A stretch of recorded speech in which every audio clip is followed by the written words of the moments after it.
I think the thing I'm proudest of is that all eyes of college basketball were in the state of Alabama and the SEC.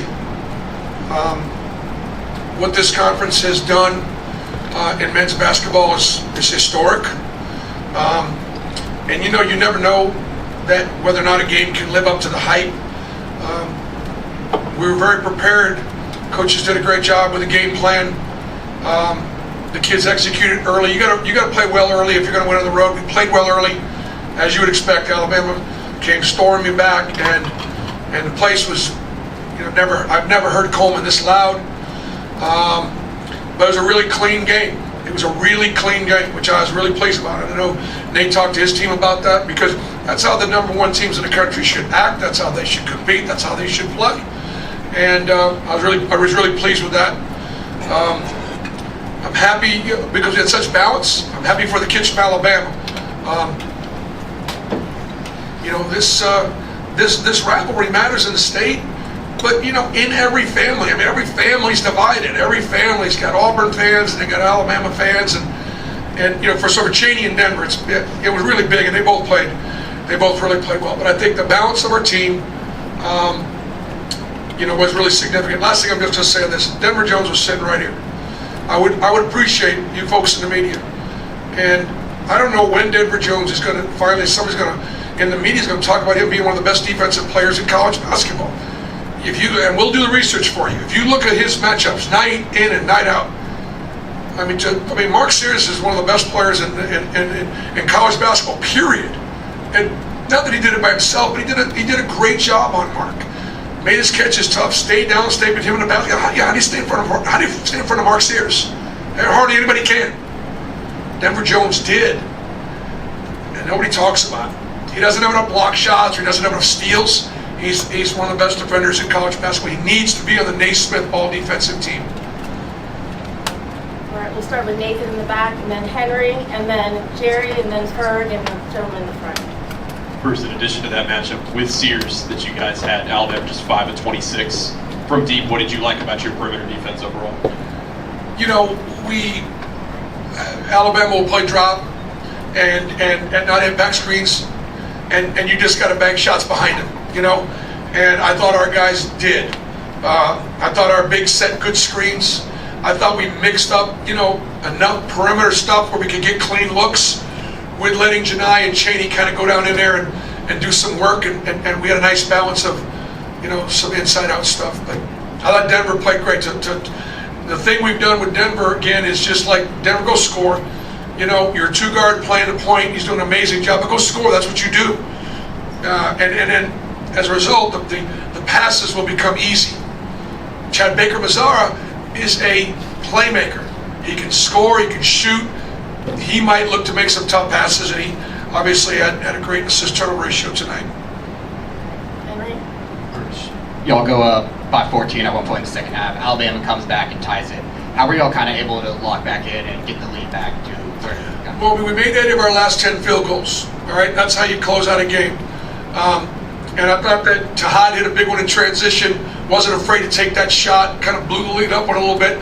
Chad Baker-Mazara, we didn't have much offense running. We were trying to get the ball inside, and I don't know if the score was tied. It was pretty close. Bang, he hits a 3-ball, just with some experience. I think the thing that what our locker room feels good about right now is that so many guys contributed. Chris Moore played 7 minutes, was plus 17, starting for a banged-up Chad Baker-Mazara. So when we talk about that, a lot of the guys were all over Chris Moore. It's just everybody contributed. Dylan Carville fouls out, and we lost one of our best defenders. We just didn't panic. Late in the game, I am kind of looking down there to say who. We got a couple guys fouled out. It's not that but we managed.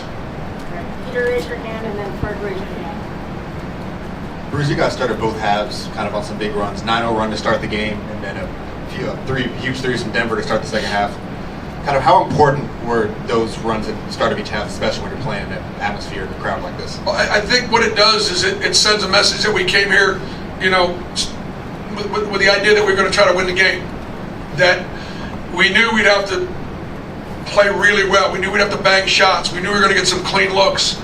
But I thought every time you saw Miles Kelly or Denver coming off a screen, you're like, I'm sure you go, oh no. I'm going, oh yeah. I mean, they're just gonna, they're open, they're clean, and they're great looks. Look, you got to play well early on the road if you're gonna win. You have to. Can't give the home team, any kind of momentum. Ferg and then Goodman.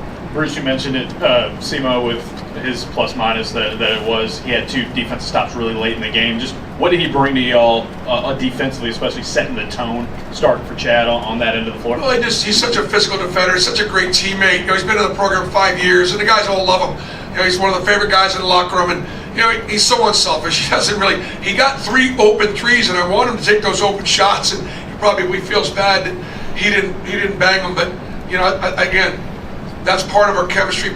Obviously, part of our culture. Bruce, in the back, how many times are you hoping to play Alabama the rest of the season? Well, one more time, I guess. That's a Final Four good team. So, but there's a long way to go. It's just a long, long way to go. You look at our league with 3 number ones, three teams on a 1 line, a couple teams on a 2 line. Look good for Texas A&M to jump in there like that in the Sweet 16. And I don't know. We just take it one at a time. We got Arkansas coming in on Wednesday. I am a big fan of making history, and I do know that 1-2s are rare, and we've got 2 road wins in the 1-2 matchup that I will cherish. All right, Drew, up in the front. I'll take the last one with you, and then no Mike. Coach, I'm just going to ask you about both times that Alabama tied it. First, Pettiford, he's done it all year, making big shots, and then Faber Lazar came back as well. Talking about the actions you wanted coming out off the tie and what meant that they made work. It's interesting. I didn't call timeout in that stretch, and there was nothing very intricate about either one of those buckets. The one that Chad Baker-Mazara shot was kind of midway late in the clock. I thought we did a good job. One of the things that we wanted to try to do is, look, we like to play fast. We don't play as fast as Alabama, but we like to play fast. So we had some breaks, and we scored, 94 points. So we like to play fast, and we like to shoot the 3-ball too, right?